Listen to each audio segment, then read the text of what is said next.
Welcome, and good morning. Pleasure to be with you on this Saturday, on this game day. Welcome to the live edition of the Shaun Starr Show on this Masters Sunday. This is about as good as I'm going to do today for my trip to Augusta to see the 2019 Masters, the year Tiger Woods won his last green jacket. I was there in 2019, and I picked up a T-shirt, got myself a few different mugs and stuff like that. And the one mistake, if I could give you some advice, if you ever get a chance to get to Augusta, um, don't cheap out on the merch. Don't cheap out on the merch. So good morning, everybody. Pleasure to see so many people here. As always, a strong reminder, make sure you hit that like button as we get going on this Saturday, and an opportunity here, welcoming in a brand new sponsor. Let's add them to the stage right now. A big shout out to silverpawdog.com. This is a Montreal-owned based company supplying all your pets' needs. And guess what? They have their warehouse event where you can save up to 80% off. So like these unbelievable high-end quality dog beds that retail for upwards of $200 to $300, we're talking about a $50 retail price. So you can save up to 80% off on all your pets' needs: jackets, collars, raincoats, sweaters, treats and toys, all that fun stuff. It's at Galerie des Sources, 3237 Sources. So it's May 2nd to May 4th. If you hit up the link in my description of this video, and I'll pin it to the comment section, you can register and get yourself in on the draw for a chance to win $200 gift card. So congratulations to Silverpaw Dog for proudly being part of the Shaun Starr Show community, like so many of us here this morning. Good morning to Alex. Good morning to Vinny. Naz, what is good? Good morning. And the best fans in the world, no doubt. Hey, David Bronstein, thank you so much for your kind order at the ShaunStarShow.com. David got his mug shipped to him promptly, safely, and securely. This is an 11-ounce ceramic mug, dishwasher microwavable safe. You can order yours at the ShaunStarShow.com. And of course, partnered with Delivery Guy. It's a Montreal-based delivery company and local. So that means people in Laval, South Shore, West Island, to and from, and all points in between. You can order yours at the ShaunStarShow.com.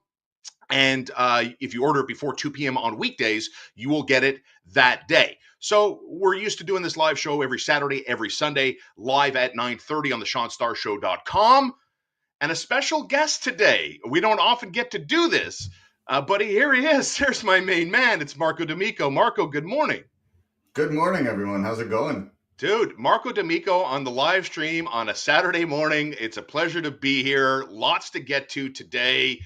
In the aftermath of the Montreal Canadiens losing in a 5-2 final at Ottawa, preventing the Canadiens from clinching a playoff spot, though the odds are still like 99%, 98% going into this. I got a DM from a doctor, an MD, not DDS, an MD, Marco. He says, hey, he's like, this is not a formality. They can lose out. The BJs can win out.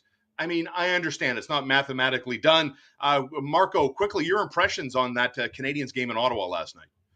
Canadians need to learn how to play well in the first period. They need to start a game well. I think, I have to think back to maybe I got to go back a couple of weeks to think of when they scored the first goal in the first period. It's definitely something that they're going to have to get on track because, if and when they do make the playoffs, because I think, maybe, even if there's a loss tonight, and I think they'll be motivated in this game. But even if there's a loss tonight, I think they're pretty much assured to walk out with a regulation win in one of their last two games against, a depleted Chicago Blackhawks and, a Carolina Hurricanes team that's probably going to be resting a lot of guys.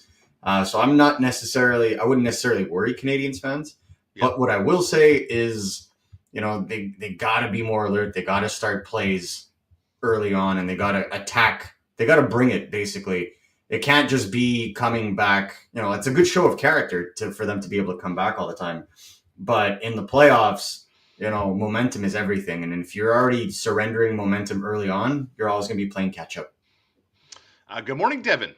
Lifelong Hab fan from Ireland. You're going to notice today, Marco, as I pop comments up on the live stream today, we are very much an international show. And Salil Serene, proud member of the Shaun Starr Show. You too can be a proud member with early access to all the content we do. I'm talking to the man that broke the Ivan Demidov story. That's Marco D'Amico from RG Media. Peter Puck loves this. Nice to have Marco on the stream this morning. Devin suggests that Marco should be in management, not specifying whether it's industrial management or hockey management. You can interpret that however you so choose. So lots to get to today. And of course, I want to start now. Obviously, we're going to get into the Elliotte Friedman tidbit from his 32 Thoughts comments as it relates to, I love this type of stuff, the alternate universe discussion. What would have happened had Chicago made a trade with Columbus, had Montreal been able to get something going with Anaheim, with Trevor Zegras? More on that in a second.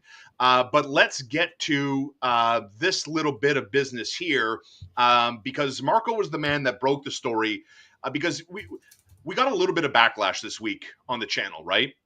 It was Marco and I did a video that we recorded on Sunday about Ivan Demidov. What's going to happen? Is he going to go to the MHL junior hockey? Is he going to go to the VHL? Russia's answer to the AHL to play with his brother. And so we did a video like that, and Marco expanded on his thoughts and what he had heard at the time. And then bing, bang, boom, that video that we did on Sunday gets published on Monday. And then Tuesday, the bleep hits the fan, where Marco sends me a text message. Hey, listen, vow of secrecy here. This is what's going on. Can we record something to have it ready? And we did, and the rest is history. And the story of Ivan Demidov ending his contract with SKA and then ultimately signing with the Montreal Canadiens, and then mass hysteria. And again, Marco had the details on exactly when Ivan Demidov was going to touch down in this country and when he's likely to make his NHL debut.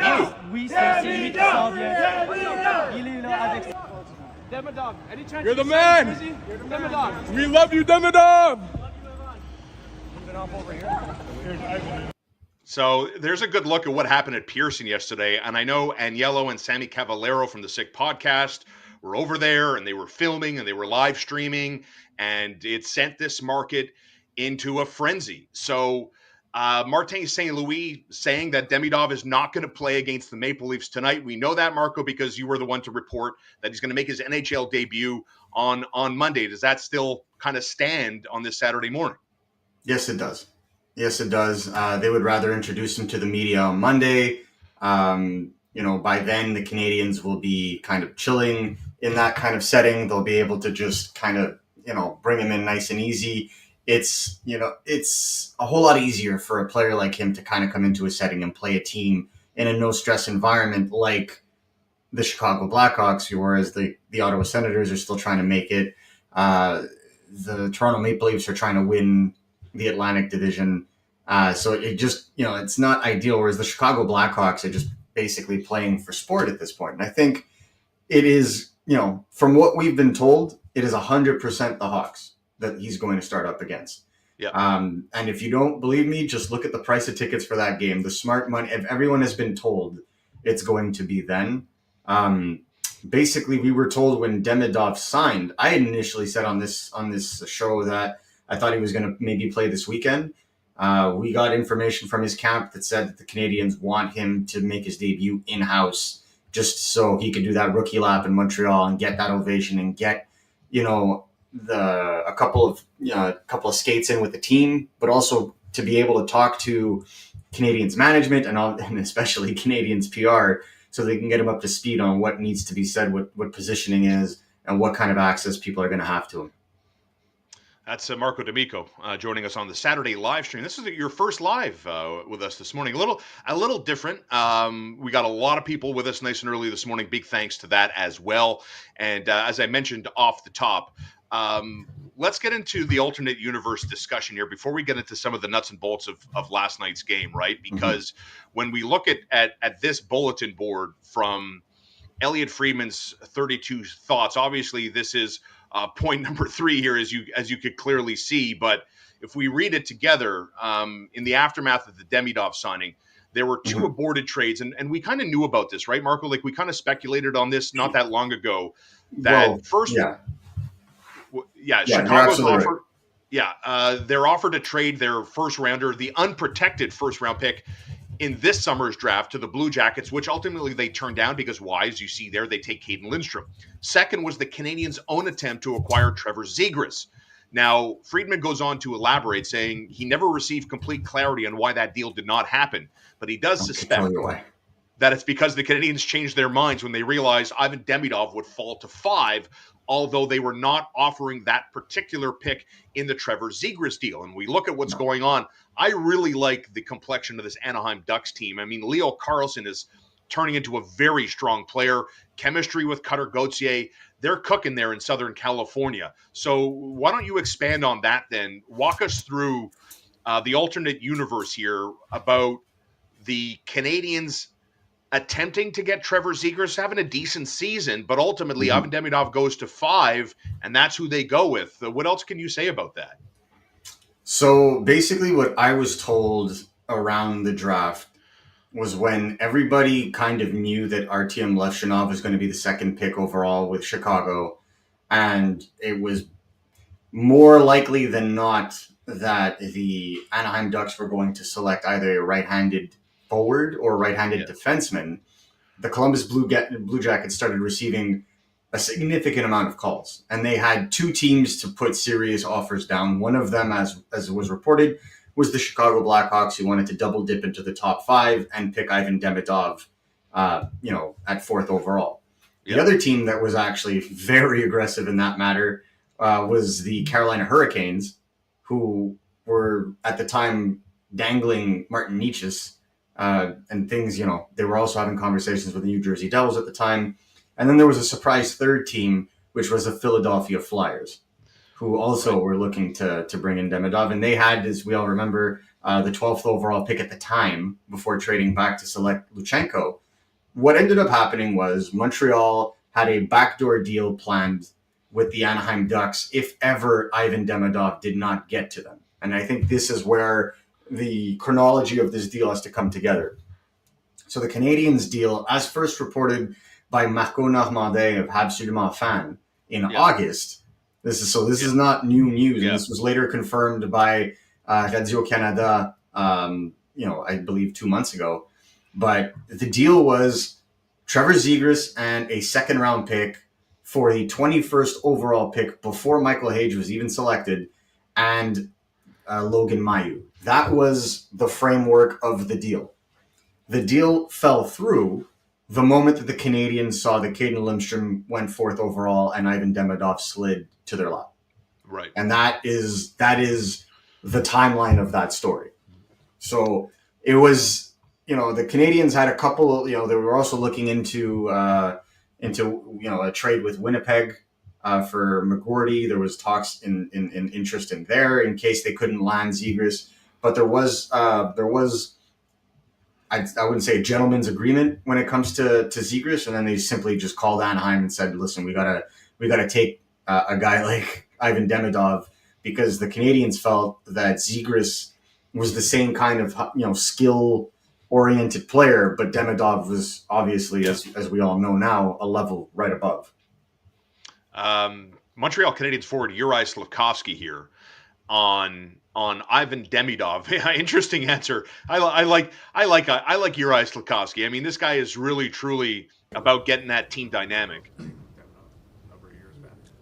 I actually didn't remember playing him until the draft interview came out. So I just remember we lost. That sucks, but good thing he's here and we can win together now. I mean, there's really no room left for debate, right? Like, Juraj Slafkovsky wants to win. This team has clearly put personal accomplishments for the greater good of the collective. Hindsight being what it is, hashtag no regrets. Like, I would, if we were to poll 100 Hab fans on the street today, would you rather have what you know about Trevor Zegras right now, and the fact that he's missed like 20 odd games, but like I mentioned, is having a decent season? 12 goals and 31 points after 54 games, or would you rather have the potential and the excitement, also the unknown of Ivan Demidov? What do you think about that hypothetical? I think it goes back to one of those commercials that I used to love growing up, where that little girl just kind of looks to the village that's freaking out over 2 options and just goes, "Why not both?" Yeah, and there is this is the thing with the Montreal Canadiens, right? They were willing to offer the 21st overall pick and Logan Mailloux for a guy like Trevor Zegras. Canadians have 2 first-round picks going into this summer. There's nothing saying that the Canadians potentially couldn't turn around and go back and see if his availability was still there.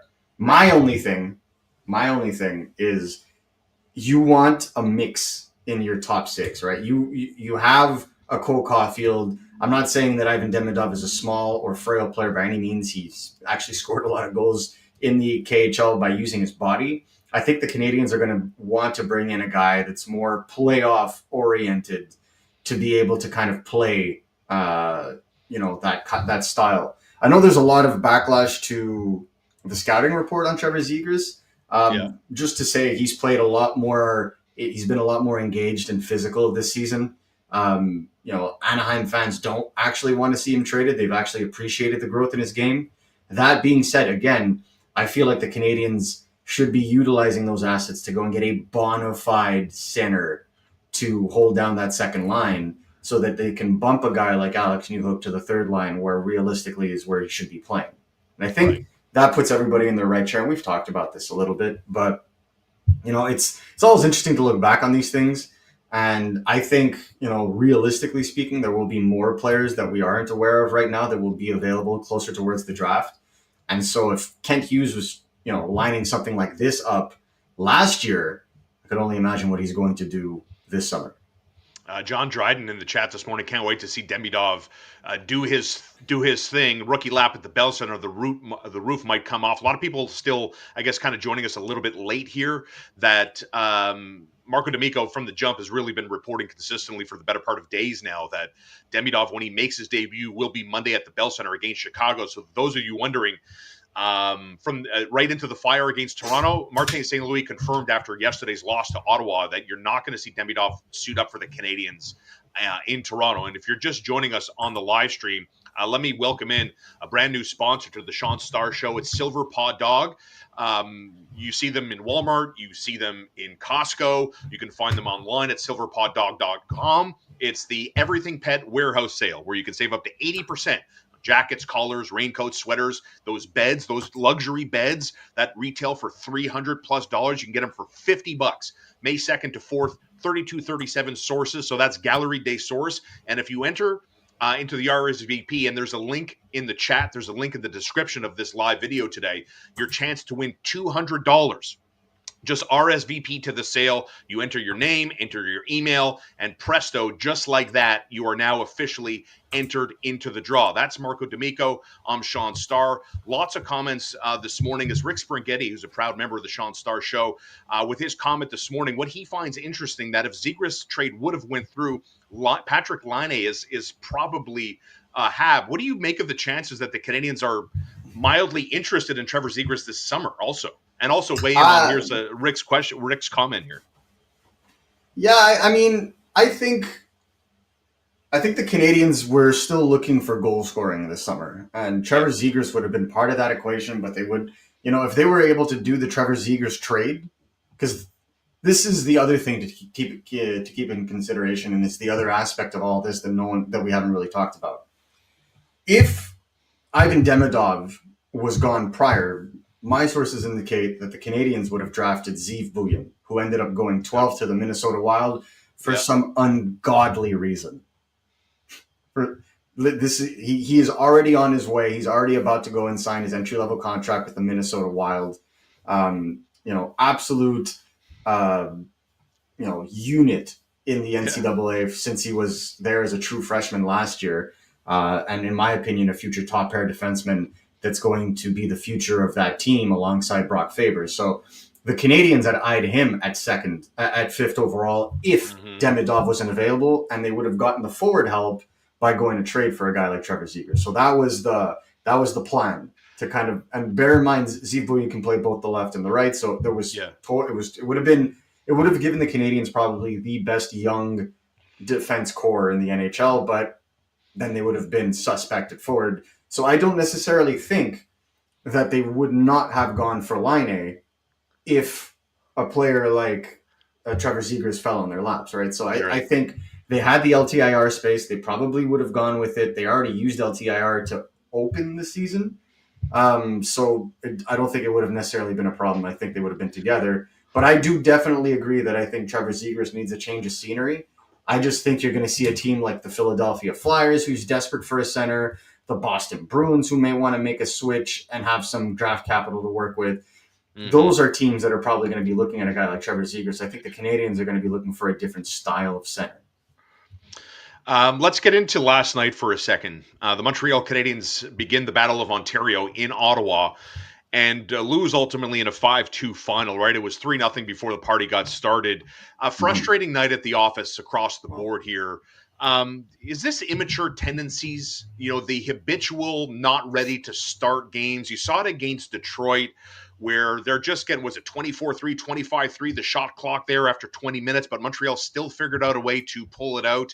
And I wonder about, the law of averages prevailing here, giveaways, bad decisions in your own end. Mike Matheson victimized again in Ottawa last night. Wondering, is this starting to catch up there? Is this a red flag for you? Ottawa, Travis Green said it after the game that he challenged his guys to be ready to play last night like it was a do or die playoff game. Ottawa brought it. Ottawa brought the physicality. Montreal didn't have an answer. What's your takeaway from the start of last night's hockey game where the Sens jumped out to that 3-0 lead? I think it's a concentration situation. And look, I'm not going to make excuses for the team, but I think the Canadiens have been leaning heavy on their top line, and especially that Matheson Carrier unit. Obviously, Matheson did not have his best game, and it's unfortunate that they continue to go back to that well so often. And Martin St. Louis, in my opinion, should be giving more of those minutes to Hutson and Gooley, who looked to be playing quite well yesterday together. So I guess we'll have to see in terms of how they adjust to that, but I think an adjustment is most definitely needed. Now, and that's the thing too, obviously Nick Suzuki's got a 7-game point streak going here. And again, nice feed from Juraj Slafkovsky to the front of the net. There's Suzuki battling for position.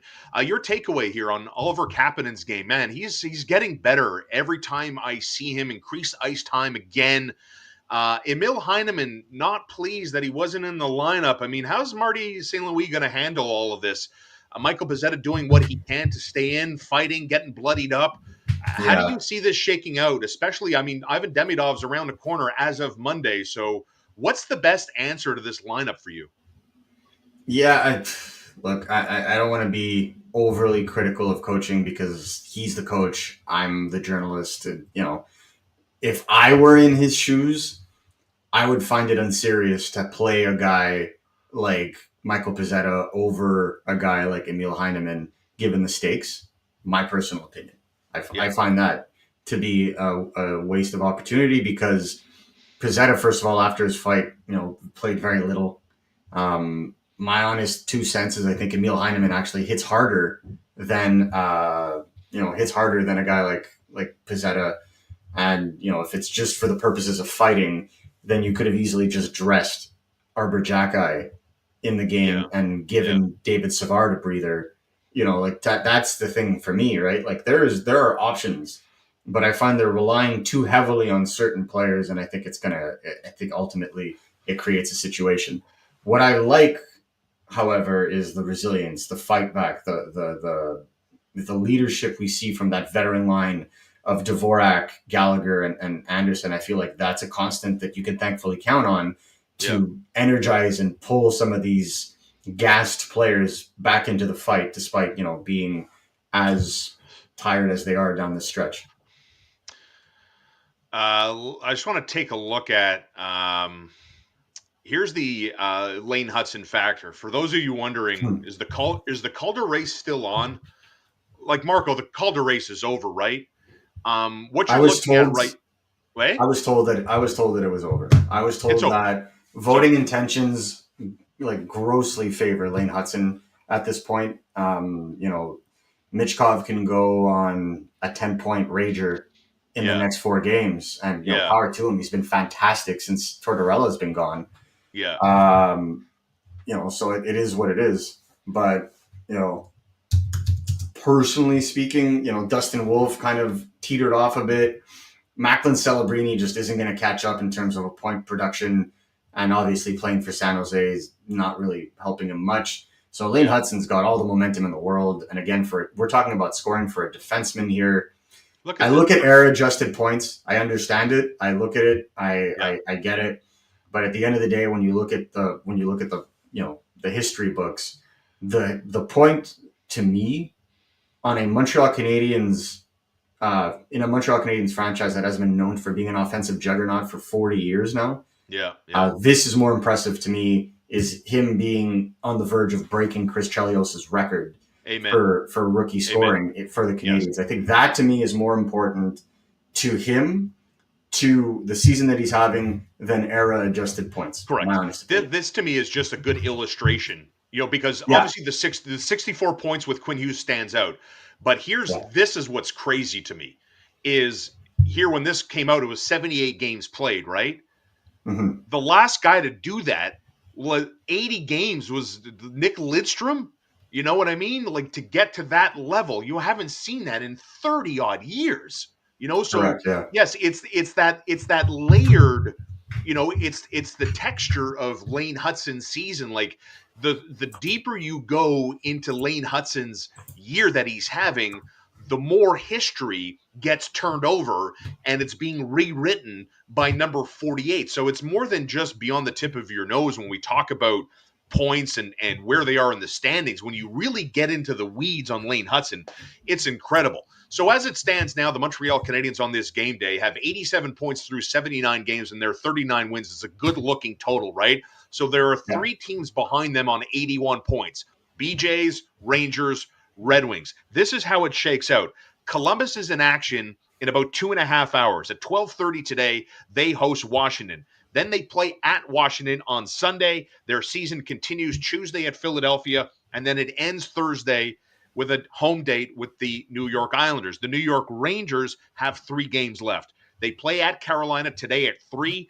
Then they're at Florida on Monday, hosting Tampa Bay. That's the end of the Rangers season. Detroit now, they don't play this weekend. They're back in action on Monday when they host Dallas. Wednesday, they're at New Jersey. And Thursday, the Red Wings end their season playing at Toronto. So here it is, the nitty-gritty of the NHL's regular season winding itself down. What do you make of how the Canadiens approach the Maple Leafs tonight? Because as we know, Toronto sits in first place. They're 7-2-1 in their last 10. They've reached the 100-point mark, and it took them 78 games to get there. So it means they have a 2-point cushion over Tampa Bay. I mean, Toronto wants to win the division, right? Yeah. They absolutely do not want to play Florida or Tampa Bay in the first round. If they could avoid it, right? Like, I Battle think of Ontario. They would rather do the Battle of Ontario. I think it's a better matchup for them. Yeah.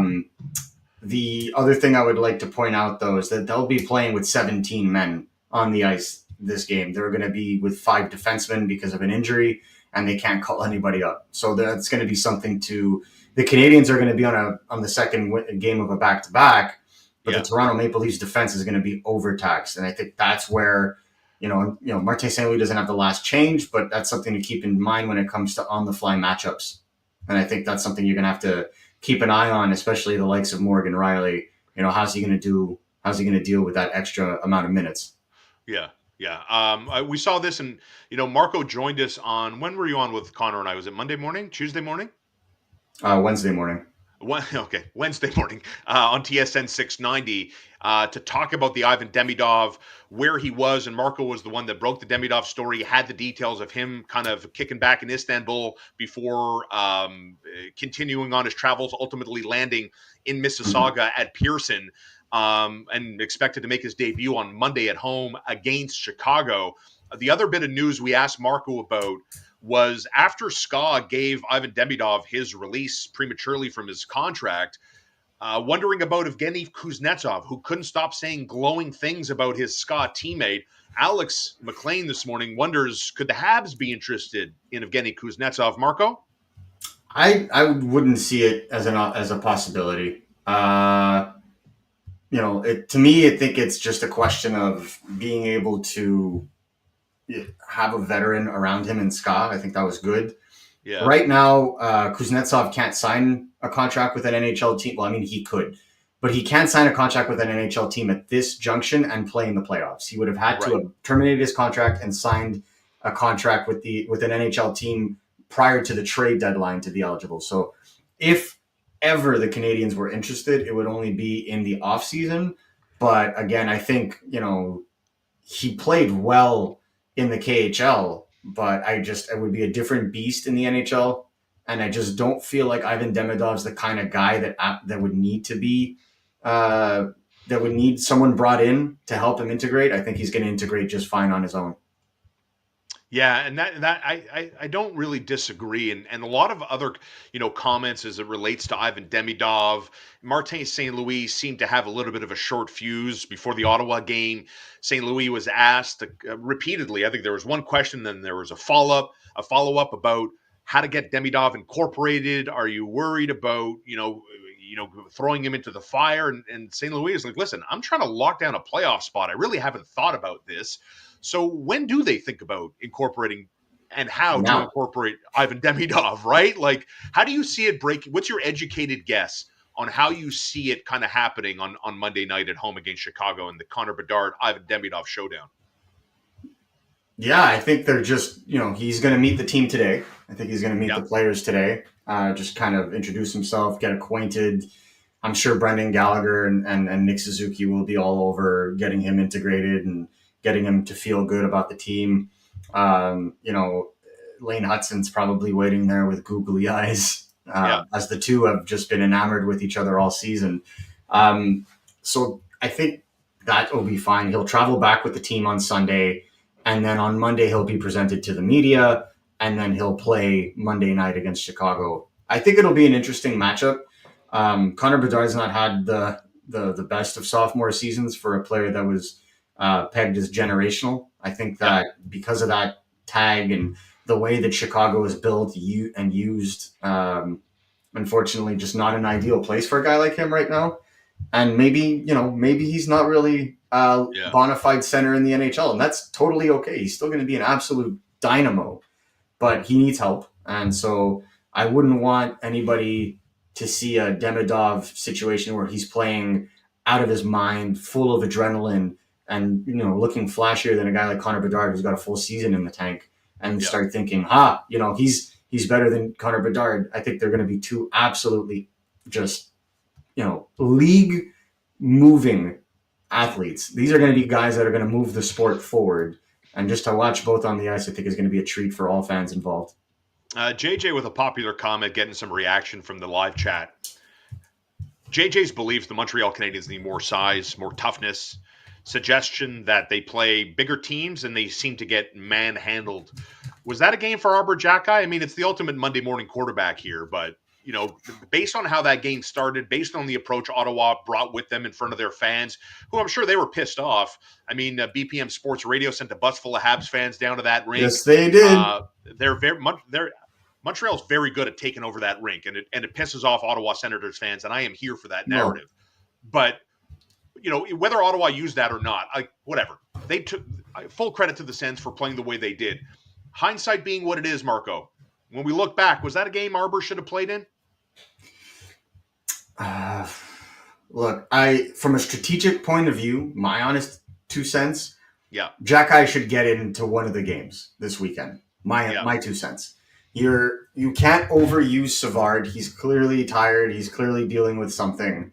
And I just feel like spamming that button is not going to do you any favors when you get to the playoffs, because, he may lose a tire by the end of it. And I'm not saying that as an insult to David Savard. Him and I are the same age. But when you get to a certain point in a full season, it hurts at this point, and you're better off resting a guy when you have a 99% chance of making the playoffs, and giving a younger guy like Arbor Xhekaj, who's been riding pine for a little bit, maybe a little bit of time. Now, granted, was the Senators game the one to do it? My 2 cents? No.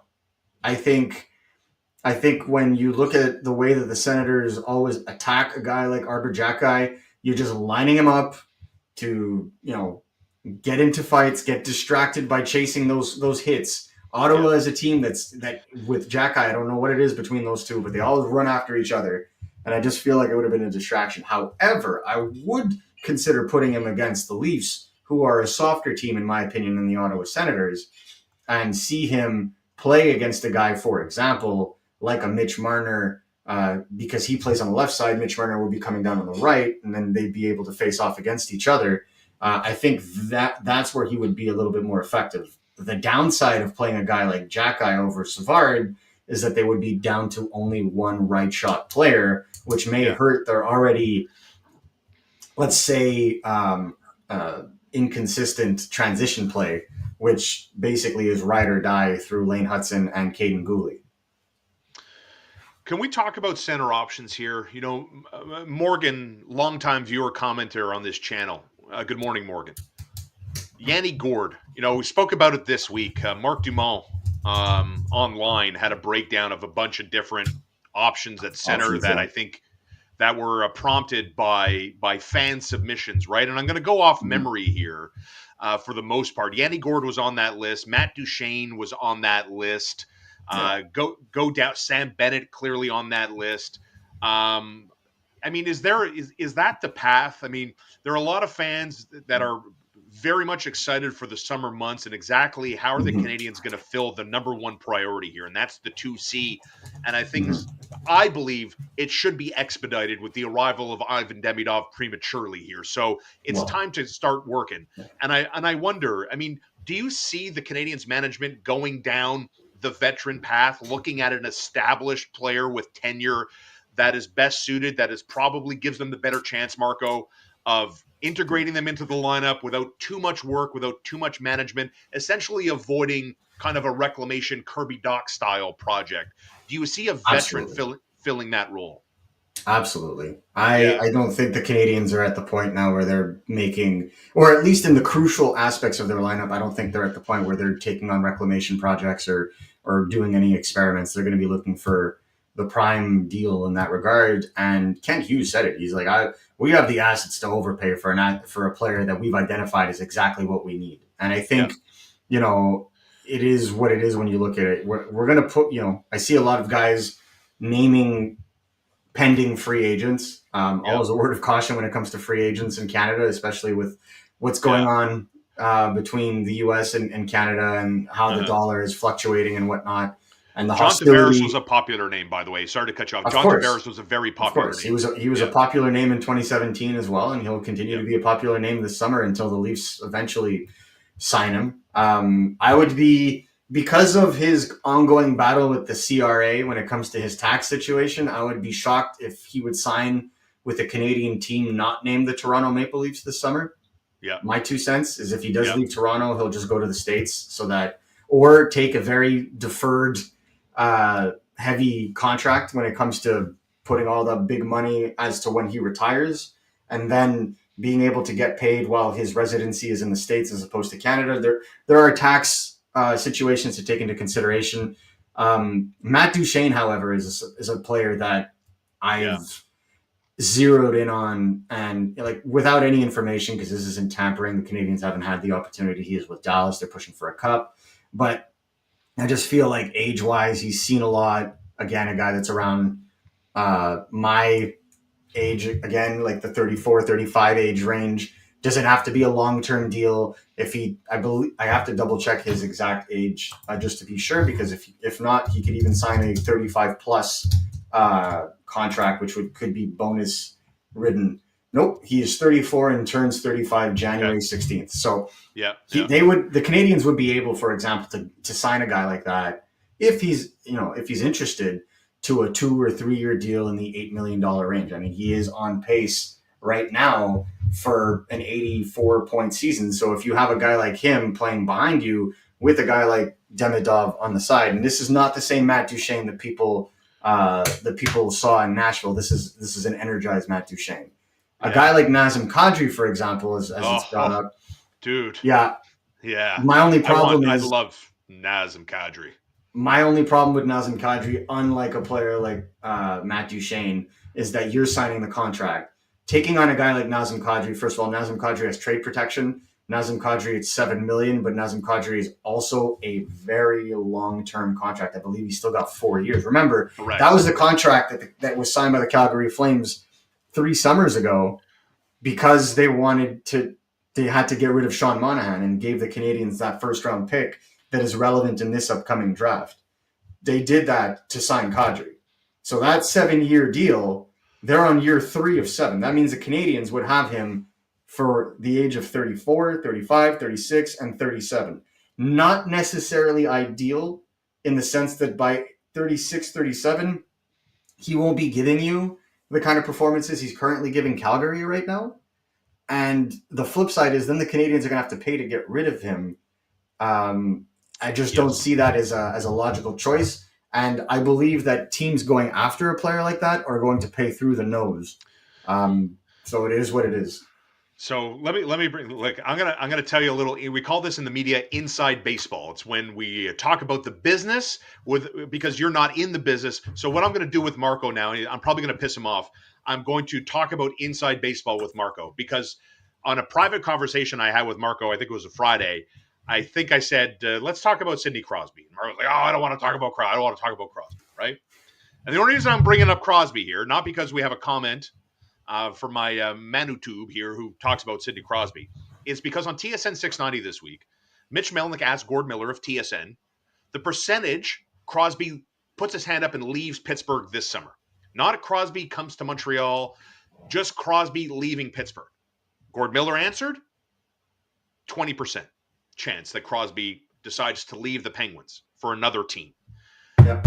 On the morning show, we decided to ask Gord Miller's colleague, Darren Dreger, what percentage was Dreger comfortable putting on Crosby, again, not coming to Montreal, but leaving the Penguins for another team?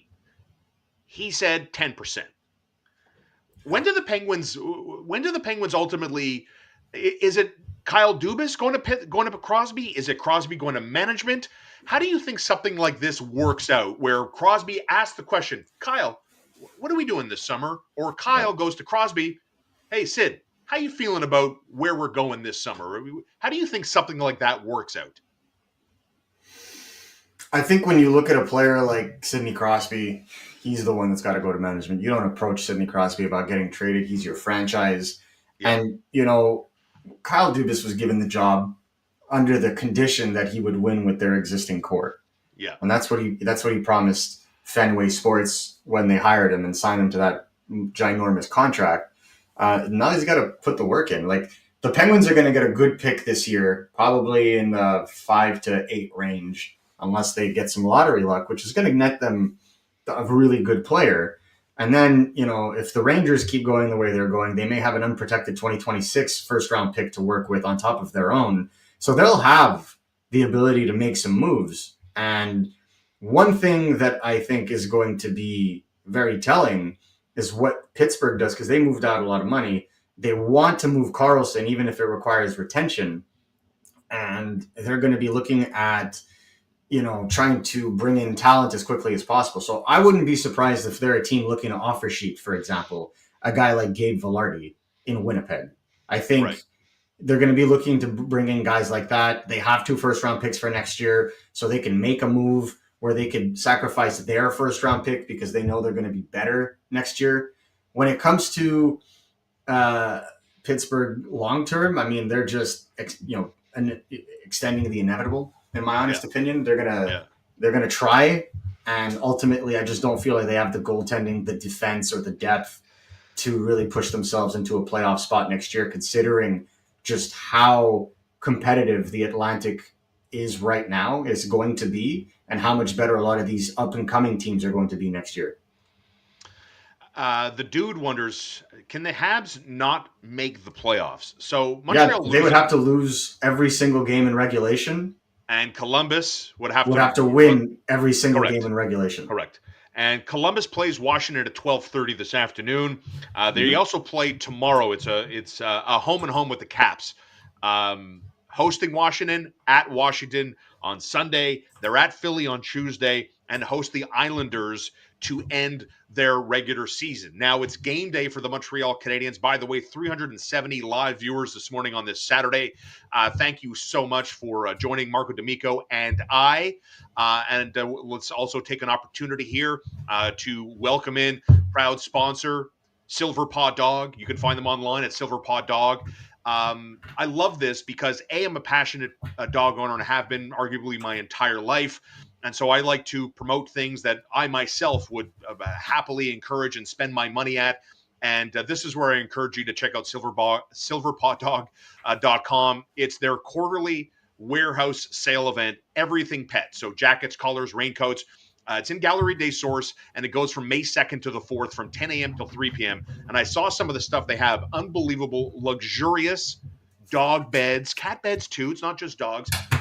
But we're talking about like the high-end stuff, $300 that you can get for $50. And this isn't open box. This isn't ripped. This isn't faded colors or substandard. No. This is the end of sale event up to 80% off. And guess what? Proceeds go to support the SPCA. And so we're happy to welcome Silver Paw Dog and their Everything Pet warehouse sale up to 80% off May 2nd through the 4th. And you can register now. The link is in the video description and in the comment section here. Just enter your name, enter your email, and just like that, your chance to win $200.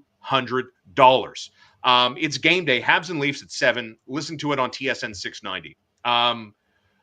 What does Montreal do differently tonight that gives them a better chance at not going down 3-0 here? I mean, what's the quick fix in your mind?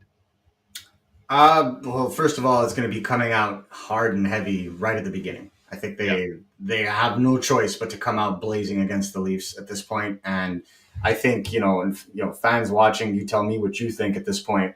But I feel like the Canadiens early on in games just do not cover the passing lanes very well. One of the things where they easily get beat is, what we call a triangle pass formation. So the moment there's two options, they don't seem to choose a guy very well, and they get stuck kind of in the middle.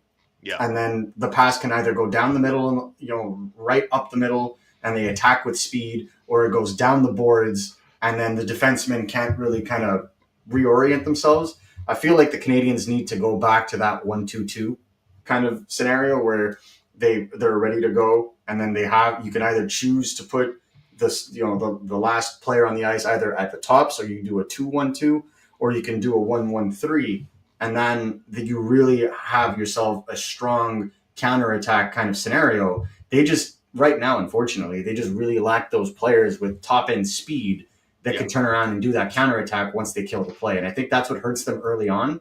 They seem to find their legs later, and then that's usually when they get off. So that intensity needs to be there. They need to be mindful of the space. They need to be mindful of closing that gap. And I think they'll be just fine against the Leafs. I like this question from John this morning. He wants to know if there's room for a guy like Jack Eye and Logan Mailloux on this defensive unit long term. And obviously, I mean, John's, trying to predict the future just like the rest of us. There are a lot of bodies. Like Emil Heineman's upset that he's not playing. Ivan Demidov's going to play on Monday, so someone else is coming out. They've got defensemen, plural, right? So what do you think about this in terms of the long-term view? I mean, before Marco jumps in, like I'm all about, I like toughness. I like physicalness. I like defensemen that have asshole type tendencies. They're mean and they're nasty, and it's just who they are. And in my preference to how I like to build defensive units on paper, when you say these names, that would be ideal in my view. What's the realistic view in terms of having room for a guy like Mailloux and Jack Eye moving forward, Marco? I think it's a little bit of a situation right now where there's just too many cooks, and the Canadiens are going to have to make a decision. But when it comes to a guy like Arbor Jack Eye and Logan Mailloux, the two have two things in common. They play defense and they're very tough customers. Mm-hmm. But they play wildly different on the ice when it comes to their styles. And I think that's the biggest difference. Like Logan Mailloux looks like he's going to be a solid offensive defenseman in the NHL. Is there room for a player like him right now, when you have a Mike Matheson and a Lane Hutson already in the lineup and a David Reinbacher coming up as well. That's for Kent Hughes to decide. That's well above my pay grade. But I think that those are two players that could play in the NHL. Can they both play on the same Montreal Canadiens team? There's a world where, my honest 2 cents, and please don't attack me for this, but there is a world where neither of them are long-term members of the Montreal Canadiens defense. I think the Canadiens very much like what they're seeing from Jaden Struble, and who can blame them? He's looked very good. And I think, with David Savard on his last legs this season, I can't see them bringing him back as a starter in that lineup. Maybe as a seventh defenseman if he chooses not to retire. So they're going to need to address who is going to show up and be that other right shot presence, because they can't go into next season with less than 2 right shot defensemen. So I think Mailloux may have his opportunity there, but if there was ever a player, a prospect, in my honest opinion, that would be included in a trade for a center, they already tried to do it last summer, it would be a guy like Logan Mailloux. And we're ready for Ivan Demidov Palooza, as Marco told us earlier on the live stream today. There is no morning skate or pregame media availability today for the Montreal Canadiens, who are in Toronto. And Ivan Demidov is going to meet his teammates. They're legitimately excited for this guy. I mean, Patrick Laine, Caden Gooley, like they're kind of concentrated on trying to make the playoffs here, but Cole Caulfield, Lane Hutson is super stoked to get going. I mean, was that an illustration, right, of the difference of Ivan Demidov coming to Montreal? Like, remember that unbelievable sequence against the Red Wings where Lane Hutson's back and forth, throws at the net. Josh Anderson gets turned aside by Talbot, right? I mean, that's what Lane Hutson sees. He sees Ivan Demidov coming here and giving what he does on the ice a better chance at finishing and resulting in a goal. I mean, that's why Lane Hutson's so excited, right? Skill, recognized skill. Yep, absolutely. And, they've been at each other in terms of how enamored they were with the other's game all season, in terms of Demidov, just, and this is, the first time we interviewed Demidov at RG Media, I think was in November.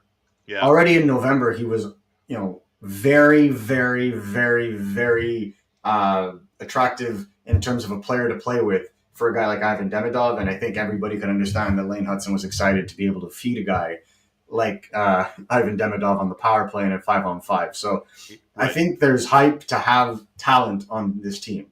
And, this is how Nick Suzuki, by the way, felt last year when Lane Hutson joined. He was just ecstatic. So I can just imagine, as you continue to bring in elite talent to this team, it just continues to exponentially increase the impact of these other players, because these types of players make those around them better. What else can you expand on Ivan Demidov? Like, everyone's so thirsty for knowledge and to get a feel for Ivan Demidov.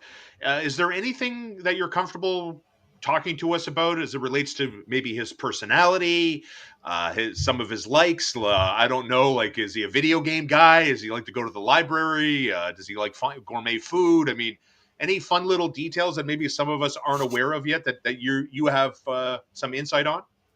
Yeah, he's kind of, I wouldn't say OCD, but he's definitely one of the most focused young athletes that I've ever come across.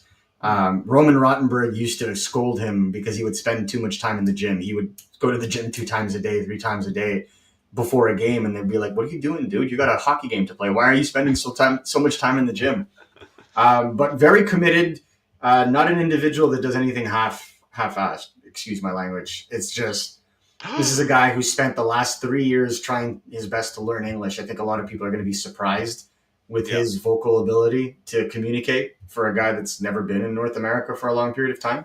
And I think the thing that really was the cherry on the sundae when he told me was that he was doing his best to learn little sayings in French as quickly as he could, because he was committed to coming to Montreal and being able to engage with all types of fans in the best of his abilities. And I think that, from a 19-year-old, is just such a show of maturity, without like pumping him too much, right? Like, obviously he's going to show you what kind of player he is on the ice, but just my impressions from hearing him, from talking to him, I think that was the thing that really kind of came across as like, wow. I mean, I don't know what you were doing at 19, but I don't think I was ready to face the Montreal media at 19 years old. I think this kid is ready to face the Montreal media at 19 years old. I'm so impressed. I mean, by his poise. I mean, Mm. it's so admirable. I mean, the smile on his face, Yeah. the excitement, and he's so young and being able to do that. I'm not really able to relate to that whatsoever. And I had this thought on Friday. As he comes here, he's still a teenager.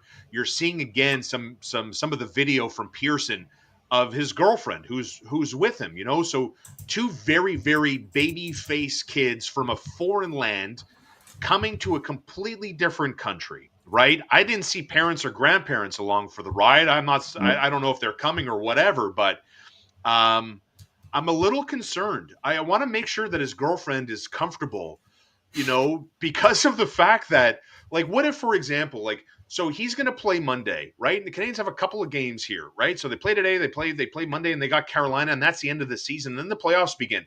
He's going to be around the team all the time. He's going to try to integrate himself into the team, video sessions, teammate sessions, and she's going to be doing what? Like, are the wives and girlfriends going to bring her in? Because all I'm saying is, a couple of months from now, she could. It's not unreasonable to think that she's going to be really lonely here. She's not well surrounded, and if she's not happy, who's she going to talk to express herself? Her boyfriend. And like, Okay. he wants to make her comfortable as much as he wants to be. So like, I'm hopeful that the organization is fully aware of those things, and they're going to do everything within their power to make it comfortable. Like, do you know if the Bobrovs are going to take them in until they ultimately get settled or anything like that? I have no idea on the living situation. Yeah. I don't want to pry into those personal lives, nor do I necessarily want to comment on it. I think the Canadiens players, as well as the overall family, is very tight knit, and they're going to basically do what my cousins do whenever they come from Italy, and that's just like Google Translate everything they want to say to each other and still get by. And I mean, Right. Katya understands a little bit of English. Obviously, everyone Yeah. understands a little bit of English, so they're going to get by, and they're going to do the effort. They're going to make the effort to communicate with each other. I don't foresee this being a problem. To be honest with you, I think they all knew it was coming. I think she knew that this move was happening, and I think everyone's going to try to do their absolute possible to make them feel as welcome as possible. So no worry on that end. I wouldn't give it more of a thought than that. Yeah, no kidding. That's Marco D'Amico. I'm Shaun Starr. Welcome to the program. Thank you so much for being with us. Don't forget to smash that like button. How about Nick Suzuki? Yeah. Listen. I thought the referees. were crap yesterday. I don't understand it. It's driven me crazy my entire adult life watching referees manage games. Like the Patrick Laine call in the third period. I don't understand. Lane Hutson getting cross-checked in the face. Nick Suzuki. I mean, I know you're aware of this. How many people are in the chat are aware of the fact that Nick Suzuki just got tagged with his fourth penalty of the season? I mean, is he a Selke finalist? Lady Byng finalist? I mean, we're all convinced Lane Hutson's got the Calder wrapped. Yeah. What do you make of the chances the Habs captain gets some individual hardware at the award ceremony later this summer? I think he'll be one of the probably top 5 nominees for the Selke for sure. I think he'll be on the ballot in terms of that. Obviously, these kinds of trophies generally go with I'd say 50% on ice and 50% reputation. So like once you've won a Selke, it's very easy to win it again. So I wouldn't put it past the league, even though he's been injured this season, to give it to Sasha Barkov again. But I think when you put up, and there's still time for this, when you put up 90 points but play such an integral part defensively for the team, playing on the penalty kill, matched up against the best lines of 5-on-5, there is something to be said about Nick Suzuki in terms of his overall two-way game. And I think eventually he will win a Selke if it's not this year. But again, like, it's always, there's always a little bit of has he ever won, or has he ever been really in the running for it? And the answer is no. And I think that may play against him just because that's the way that some of these people will vote. Mm-hmm. My 2 cents, if I were the one voting, he would definitely be top 2, if not top 3 in my Saki voting. How do you feel about what's your take on this? I mean, if you want, I'll go first. Morgan wondering about the live stream, No, I didn't. So this I was didn't kind of watch. funny. This I is didn't kind of watch funny it. to me when everybody was kind of watching it for an hour, is that, I was told that it was going to take him at least an hour to get out of customs. I was just like, all right, I hope you guys have popcorn and you're ready to wait, because he ain't coming. He landed around 7:30. I was like, he ain't coming out before 8:30, and lo and behold, I think it was like 8:37 he came out, and it's like, just unfortunate for the people that had to watch that for an hour. Yeah, I'm not judging anybody. You're gonna fan. God bless you. The sport wouldn't be what it is without the passionate fans supporting it, obviously, right? And it's really extreme. Like, it's unrelatable to me. It's super extreme to me. If you're gonna drive from Montreal to Mississauga, pay for parking, whip out the phone, put on the jersey. Ivan, I love you. I love you. I mean, it's not something I would do, but dude, I woke up to the numbers. I woke up to the numbers.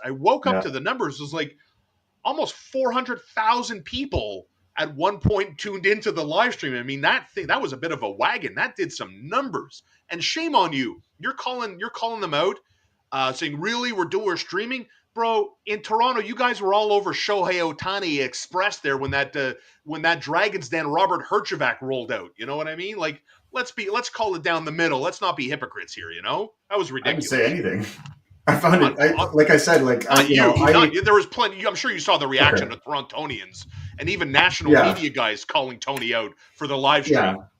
Well, look, fan media is fan media, and I think you need to assess the difference between the two, right? Like, yes, it's just fantastic work done by Tony and Anello at Sick Media, but it is fan media. It is what it is, right? Yeah. These aren't individuals that will be reporting on this later on. It was for the fans, by the fans, for the fans, and I think that's the thing you need to keep into consideration. It's for sure, some of the national media was taken aback by that, but also, and I have to say this, and I don't mean this in any way negative, but like, that was child's play compared to what generally happens in Europe. Not even just soccer, but youth. Do fans honestly think that Demidov didn't have quadruple, if not 10 times that amount at Ska's season opening festivities? This was nothing for him. He was fine. Well, there was 30 people there? Yeah, exactly. 30 people and 30 people, Sick Media, TVA Spa, and TSN were on site. Yeah. That was it. I mean, in terms of arrival, I think Patrick Laine had more people at Montreal at YUL when he first arrived. You know what I'm saying? Like, it wasn't. It's not that big a deal. I think it's great to have passion. Lacking passion is more of an issue for me. As long as fans give him a space, the only thing I wasn't too fond about was fans running after him. I think he waved, did what he had to do. You didn't, it didn't need to run after them. But again, fans, passion is passion, and I completely respect it. But I'm going to say something right now. If anybody thinks they spooked Ivan Demidov because a couple dozen fans showed up and a couple of them filmed him arriving, couldn't be further from the truth. He loved it. Here's another scoop we had, did we not, earlier this week. JB on the Laval Rocket locking down the division on Friday night, back in action today. And Marco, the scoop on Jacob Fowler. Jacob Fowler should be starting tonight. Yes, he will make his pro debut tonight. Caden Primo played last night. The Laval Rocket won, I believe, 4-2. So they clinched the North Division title, and now they're going for the champion of the AHL in general. And then what you'll see is Jacob Fowler playing tonight against Syracuse. Correct. The Crunch. So the Tampa Bay Lightning farm team making his pro debut. Yep. So look forward to that. This after Jacob Fowler won the Mike Richter Award. Didn't win the Hobie Baker. That's okay though, right? Well, Like so that's actually ironic, right? So the two goalies that the Canadiens have playing in Laval right now that are healthy are Caden Primo and Jacob Fowler, both of which have now won the Mike Richter Award for the best goalie in the NCAA. Yeah. Did you think Fowler was it robbery that he didn't win the Hobie? No. Okay, I don't know enough about college. I don't know. I defer to you on that. I don't know. No, I mean, it's very, very rarely does it go to a goalie. It's generally goes to a forward. I would have personally seen Zeev Buium as a person that could have really kind of won that award. He was Denver University, in my opinion. He led the Pioneers in every way, shape, or form. So, my 2 cents, I don't get to vote on it. But very rare that goalie wins those kinds of situations. And to be completely honest with you, the argument against him is that they felt he wasn't even the best player on his team, right? With a guy like Ryan Leonard, that many people value quite high. So it's fine, but at the same time, there were a lot of good goalies in the NCAA this year, and for him to win the Mike Richter Award is very telling. 396 on the live stream. You guys are great. On an hour and 5 minutes into this. And Naz points out here, Fowler didn't even have the best stats in the NCAA, and he's really excited, is he not? There's one thing to be said about that. Yeah, and that certain divisions play certain different levels of hockey, right? You can't necessarily compare goalie stats for like the ECAC versus Hockey East, right? Like the Ivy League schools are far more mature players, play a far more defensively structured style of play. So it's normal that some of their offensive stats are going to be lower, but the goalie stats are going to be better. A team like BC, and to an extension also because they're right across from them, BU, they play very, very open offensive hockey. And in terms of overall stats, in terms of goals saved above expected, Jacob Fowler was at the very top. And honestly, in terms of being able to perform, he was the gamer for them because although they did have stars, there were a couple of players on that team that they expected far more from that they ultimately did not get the performances they wanted. I was very silver lining on David Reinbacher. The fact that I spoke to people close to the Laval Rocket and have been speaking with people close to the Laval Rocket off and on. And they keep telling me he's ahead, Shaun. He's ahead of schedule. He's ahead of schedule. And I keep telling people he's ahead of schedule. He's ahead of schedule. He was. I can confirm. But he's not playing. That he was. Are we at the point of concern, Marco? Let's be realistic. Should Habs fans realistically? He's not playing. He will play. That's what we're being told. He will play. He won't play this weekend, but it's looking good for him to play next week. They're making him practice. What we've been told is that the last game he played, he tweaked something that they felt that if he would have continued to play on could have further aggravated itself, and they would rather him be healed and ready for the playoffs than for him to just because if for example, if the Laval Rocket were in a playoff race right now, I'm very confident that Reinbacher would be playing, right? Yeah. Like if the Canadiens weren't in a playoff race right now, I would argue that Caden Gooley would not have come back as early as he did. Same reasoning, right? So you could see that with Laval being the best team in the AHL, they're not in a rush to play them, even though Canadiens fans would like their anxieties calmed when it comes to this player's future because of how high he was picked and the position he plays of such importance. They need to see something or else it really looks like a wasted pick. I totally respect that. I totally understand that. But the Canadiens aren't in the business of trying to dissuade anxiety. They're trying to keep this player healthy for when it is time for him to play and develop. Yeah. And I think that's going to happen in the playoffs. So I'm not necessarily worried, but what I will agree with fans is it's been a less than ideal communication of his situation. And I think that's the biggest complaint that everybody has in this situation. Okay, let's wrap it up here. Special treat to have Marco D'Amico. It's certainly nice to see so many comments appreciative of the fact that, and we always like it when people show their appreciation with dollars, like Vinny did here. Thanks for stopping by, Marco. We've got the best supporters in the business. It's not close. And so let's wrap up on two different fronts. How you feeling? Where's your level of confidence for the Habs going into Toronto tonight?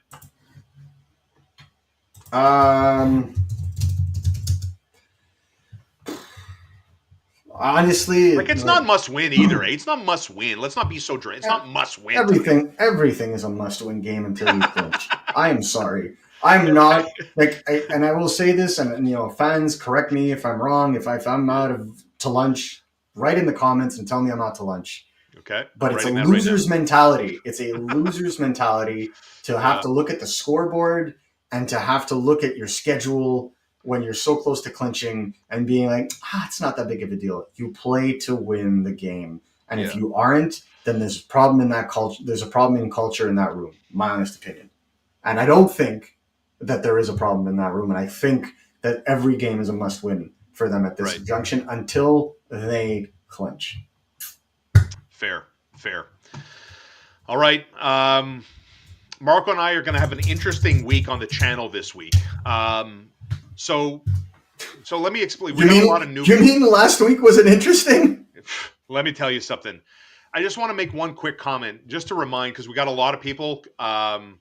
We reached 6,000 subscribers this morning on the channel. Unbelievable. Thank you. And I just want to reinforce kind of what we do here. Marco and I generally tape Saturdays or Sundays. And we tape for about an hour. And then as opposed to dropping an hour, we like to chop it up into segments. Marco and I like to do more long-form discussions and really get in on a topic. And so that's kind of what we do. That's our strategy. And sometimes, like this week, we recorded about Ivan Demidov, and then the world got flipped upside down. Everyone from D'Amico to Ken Hughes and everyone in between got shocked. Okay? That's what happened. And so choose the only two bald guys in the media to just listen, the part of the bald brotherhood. And so we reacted as we did on the fly, and we're going to kind of do the same thing again this week. Marco and I are going to record a conversation tomorrow morning, and then we're going to release something on Monday, and then on Tuesday we will be together to react to Ivan Demidov's debut and move forward this week and get ready for the playoff. And we're going to have special stuff for the Montreal Canadiens playoff party because they're going to make it. They're going to make the playoffs. They're going to make it. And Marco and I are going to have special content. It's okay. I know I frightened you, Marco. It's okay. I get crazy Good sometimes. God. I get crazy sometimes. So I just want to let everybody know that's what's coming up. And again, big shout out to our sponsor, Silver Paw Dog at silverpawdog.com. It's their everything pet warehouse sale event, up to 80% off jackets, collars, coats, beds, treats and toys, sweaters, etc. 3237 sources. It goes down May 2nd to the 4th from 10 a.m. until 3 p.m. And if you check out the link I put in the comment section and in the video description, just enter your name and your email, and you will have a chance to win $200 for everything you need for your pet's life. We live our best life, and we want our pets to live their best life as well. So proud to welcome Silver Paw Dog to the Shaun Starr Show. You can find all their stuff at Costco, at Walmart, online where you can order. This is a Montreal-owned and operated company. So, yeah, we love to support our own, and that's what we do here. And the proceeds go to the SPCA. May 2nd through the 4th, you can RSVP at this website that you see here on your screen, or click the link in the comment section or description and enter for the chance to win $200. All right? Great, grand, wonderful. Marco, my man, thank you as always. Enjoy the game tonight, and looking forward to our conversation tomorrow and lots of exciting stuff. Get ready for Ivan Demidov's NHL debut Monday, and Marco and I will be here to cover it and recap it all for you. Thank you, sir. Thank you, guys, and have a great, great week.